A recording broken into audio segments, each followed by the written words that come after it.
So one of the things that we've learned and iterated upon over the years is when we had our very first class, they had assignments due every single week for all of their classes.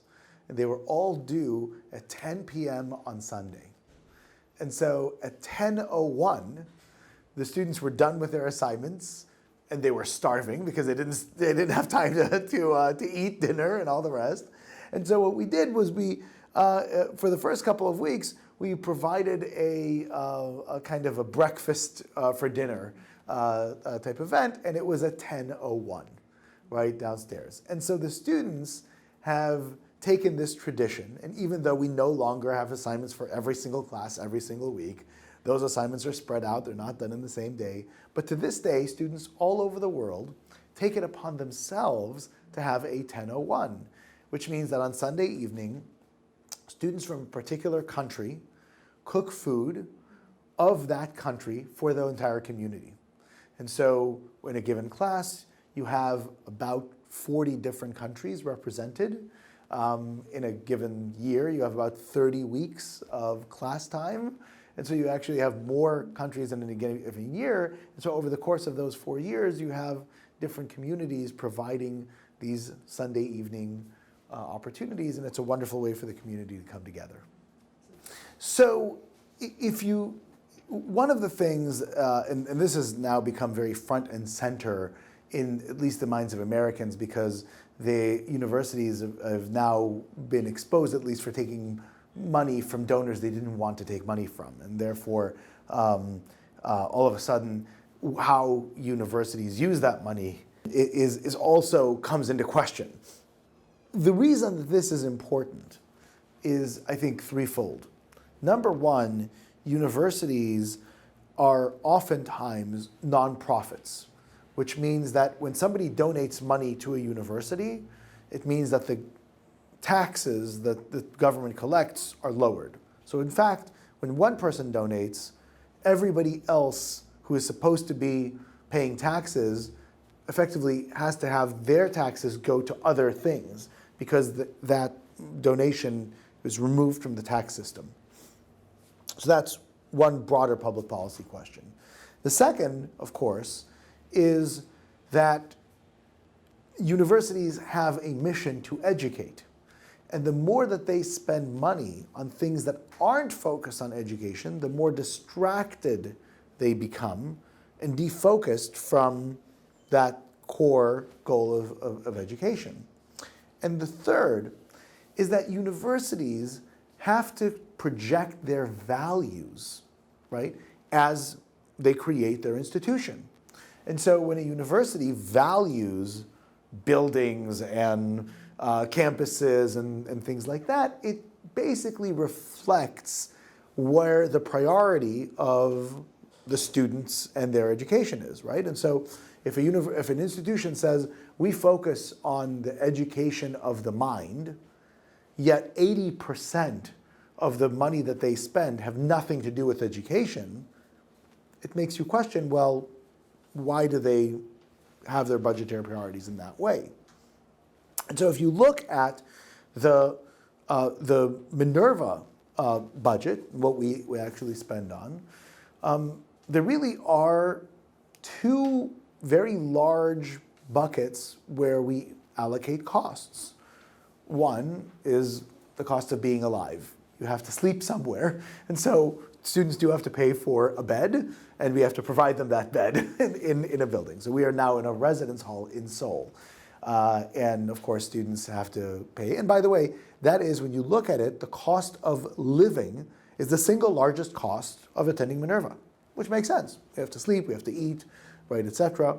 And so that's the bulk of that, and it's half of what students spend overall in attending Minerva. It is just the cost of being alive.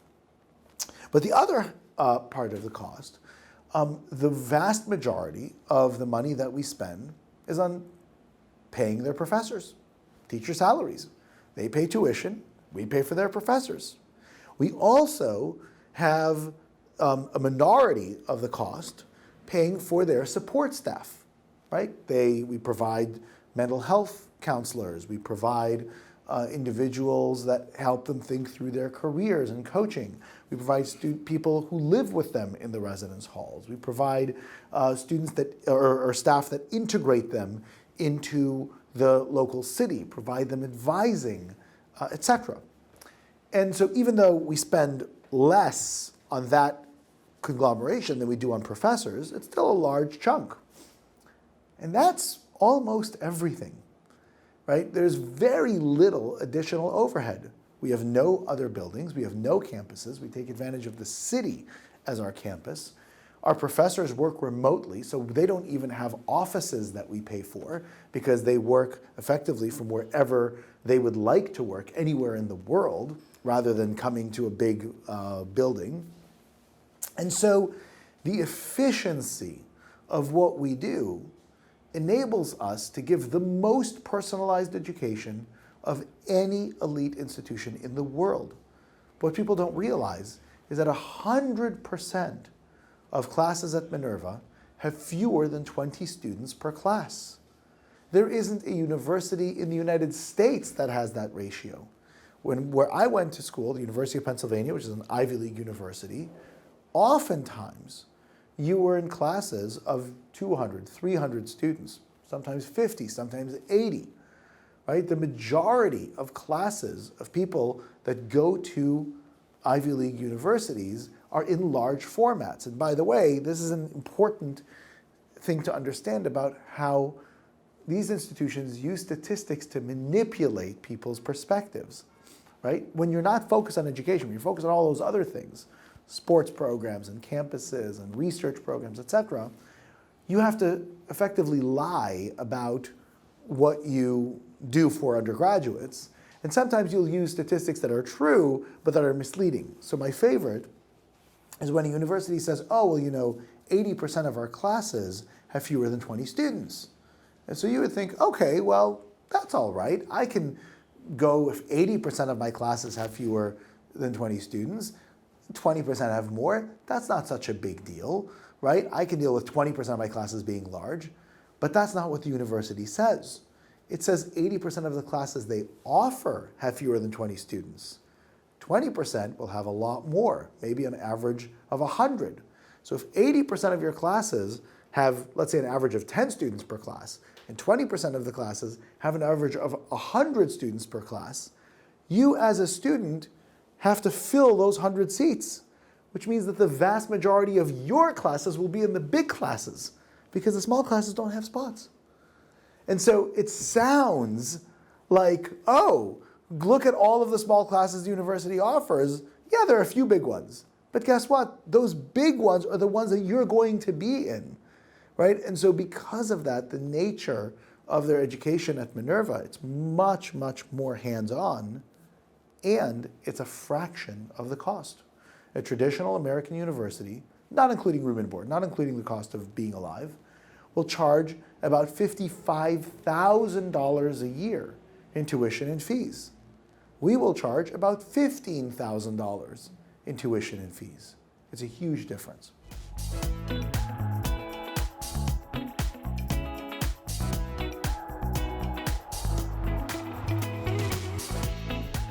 Yes, absolutely. It's fascinating to me, actually, that of all places in Korea, we have more large companies that work with our students than smaller companies, but we also have students working in smaller companies in Korea. So for example, one of our students works with an amazing Korean startup called Standard Graphene, which is based in Busan, and worked with them over the summer. And there are a number of other smaller companies that have hired Minerva students for internships and other types of opportunities. But it's true that startups in many other countries have taken much greater advantage of Minerva students. We've had, I think, nearly 20 different startups that have hired Minerva students in Japan, despite the fact that we don't have many Japanese students, and we don't go to Japan as one of our cities. And so, but there's an enormous desire to bring Minerva students to Japan by not just Japanese companies, but also by society in general. And the fact that our students are already here means that, at least for the 4 months between September and December, every year means that there is this amazing opportunity to actually take advantage of their presence here, get their insight and their knowledge, and of course, because they're students, even though they're Minerva students, it's quite cost effective. It's not that expensive to hire Minerva students for internships, certainly compared to what they can provide in value add to companies. And so I hope that startups in Korea will gravitate more towards coming and meeting our students and hiring them and taking advantage of what they know. Well, we have, as Minerva, very close relationships with countries, governments, corporations, individuals all over the world. We've had a robust Chinese student population at Minerva, as we have a robust Korean student population, Kenyan student population, Brazilian, Vietnamese, etc., certainly American. And so I don't particularly foresee that having an impact on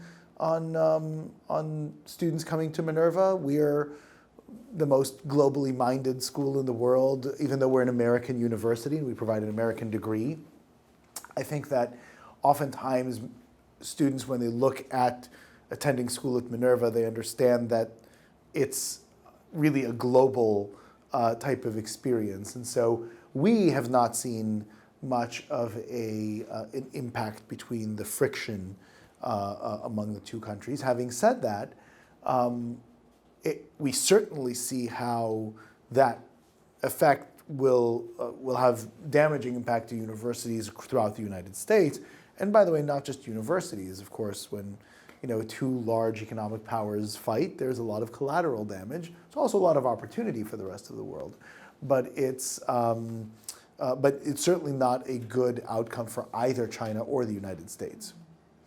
The United States does have some visa processes that it goes through. The overwhelming majority of students that get visas to go to American universities, including Minerva, wind up getting those visas. There is always a couple of students that wind up getting entangled in visa processes. They may have something in their background that the government doesn't like, or they may not be able to demonstrate that they have enough money to be able to actually live on, etc. And so there are always those types of issues that can come up. But I don't really foresee, so if you think about it, the demand for Chinese students to study abroad is dramatic. I think China understands the value of having having Chinese students study and get degrees in the United States and come back to China with that. And the United States, not in Minerva's case, clearly, but certainly in other universities' case, generates billions of dollars of revenue from Chinese students coming and spending very large tuition numbers, $55,000 a year in many of these universities, and all of the ancillary spending that they do while living in the United States.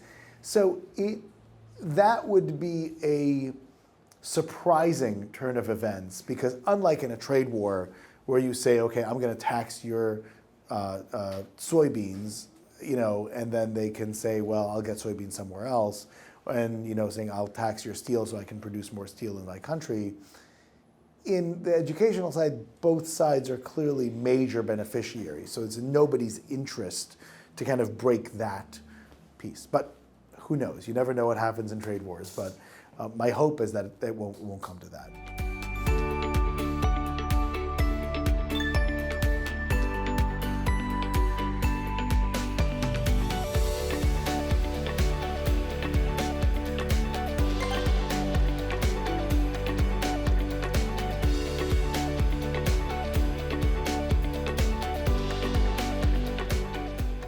Well, we encourage it. We think it's a good thing. Innovation in higher education is sorely needed. And if we can be an inspiration to other people, then we've done an important part of our job. I would encourage new schools to be truly new. We've seen a few schools kind of try to pop up in various places, and you've named some of these examples. There are examples in all over the world, in Vietnam, in the United States, throughout various countries all over Africa, etc. And they create schools, and if you actually look at them, they kind of look like the old schools. And so in many regards, some of the schools that are popping up, even though they're new, aren't really that different. There's also a different kind of new school that pops up that is so radically different than traditional universities that they really aren't educational institutions anymore, right? They may be very valuable, they may be teaching very important lessons, but they're outside of the higher education system. And so there's an important place for these types of institutions. However, I believe that you can have a much bigger impact if you stay within the system and do radical reform from the inside. From the outside, it's easier to do reform. It's much easier. But the acceptance is much harder. And so I would encourage taking radical ideas and bring them inside the system, and then for those people that are inside the system to radicalize their ideas more. Sure. So one of the great problems of society is that universities that have enormous budgets therefore require a lot of money to support those budgets. And so they have a natural incentive to find very wealthy individuals and give them a university education and exclude others because there's a limited amount of spots that exist in most universities. Now, this is a problem that is to such an extent that over the past 50 years, universities have become more exclusionary than they've been in the past. Now, this sounds unthinkable, but I'll share with you a statistic from the United States, and you see these types of statistics all over the world. In 1965, if you were an adult American and you were born into the top quintile of the socioeconomic distribution, you had a 40% likelihood of having a college degree.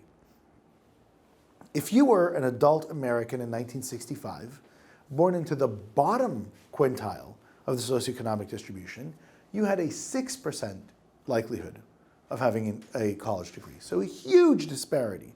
And it showed that there was not as much movement as there needed to be in the United States at that time.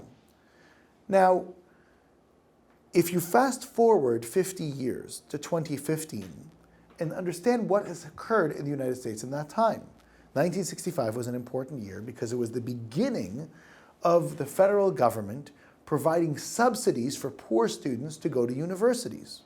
It was the beginning of the loan programs for people.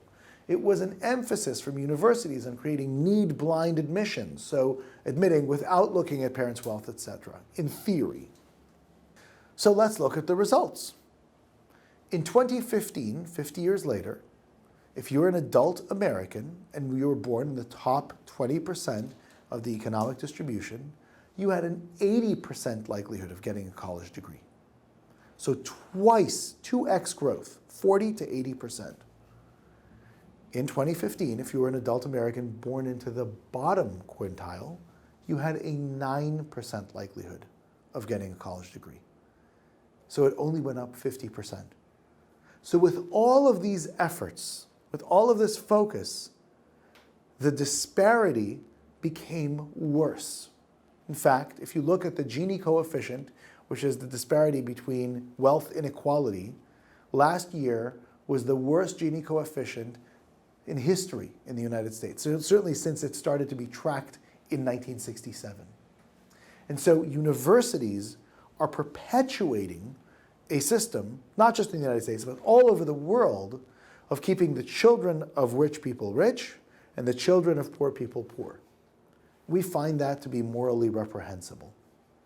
And it's not enough to say, well, we have to look at all of our campus and we have to support it, we have to get money. There's no have to. You built the campus, it's a sunk cost, it's in the past. Throw it out, sell it, get rid of it, tear down the buildings, bring your tuition levels down, expand access. A society cannot exist if 52 to 55% of the students that go to Ivy League universities or Stanford come from the 1% wealthiest households in the world. Right? And so when that occurs, you create a rot in society. And so at Minerva, we refuse to do this. So not only do we charge $30,000 a year, tuition fees, room and board, compared to $70,000 in the Ivy League. In the Ivy League, where 52 to 55% of students can pay $70,000 a year, at Minerva, less than 20% of our students can afford to pay $30,000. And we do that because we level the playing field in our admissions process. Of raising money for students is extraordinarily important. Here's the problem. Why is it difficult? Minerva accepts students from all over the world. When you usually go and talk to a philanthropist, what do they say? They say, well, how many students do you have from my country? Well, any given country, we only have a few students, right? Because we don't discriminate. We find talent everywhere. And they say, well, maybe I'll support the students from my country. But we have students from 60 different countries. We can't find 60 different philanthropists, right? One from each country to support those students doesn't make sense. And so what we hope people will realize is that we are all interdependent in this world. My actions as the founder of a university impact your life in Korea. And they'll certainly impact the lives of your children, your nieces, your nephews, your loved ones in the future. Because how I designed this institution will matter to the people who graduate from it and then go to your country and work in it and make decisions halfway around the world that also impact your country. And so it is in all of our interests to find the highest potential people in the world and give them the best systematic education. But most philanthropists don't understand that. And so the current system takes money from philanthropists that should be given to the best and brightest in the most efficient way, and it's used to prop up absurd palaces for the advantage of the wealthy. And this is fundamentally the flaw in the system. So this is actually a wonderful little example, and that's because there's only one person in the world that knows what the formula for getting into Minerva is, and that's me. The way that we do our admissions process, no one knows, and every year it changes. And so if there are institutions that are telling students, we'll help you get in, they're lying to them and they're stealing their money. And so they can feel free to pay them that money, but it won't help them in the process. Because the reality is that the formula that we use is not clear. And there are many things that we ask for in the admissions process that are not part of our decision-making process. And there's a bunch of other things that are part of the decision-making process that you don't realize that we're seeing. And so it's a lovely thing to try, but it won't help.